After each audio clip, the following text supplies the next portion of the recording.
نہ ہم نے قرآن پڑھا، نہ سمجھا، نہ سیکھا، نہ عمل کیا، نہ تجوید سے پڑھا، نہ ترتیل سے پڑھا، قرآن کی خدمت میں ہمارا کوئی حصہ نہیں، نو کنٹریبیوشن، قرآن کی خدمت میں اگر ہمارا کوئی حصہ نہیں تو یقین کریں ہم لوگ پکڑے جائیں گے۔ کیسے پکڑے جائیں گے؟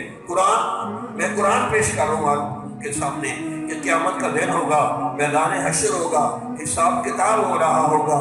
جنہوں نے نہ قرآن سیکھا، نہ سمجھا، نہ عمل کیا، نہ آگے پھیلایا، نو کنٹریبیوشن، ان کا قرآن کی خدمت میں کوئی حصہ نہیں ہوگا۔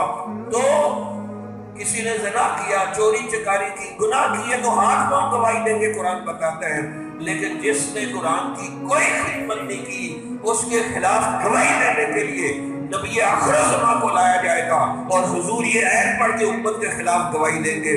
وَقَالَ الرَّسُولُ يَا رَبِّ إِنَّ قَوْمِ اتَّخَذُوا هَذَا الْقُرْآنَ مَهْجُورًا، اور رسول کہیں گے اے میرے رب میری اس قوم نے قرآن چھوڑ دیا۔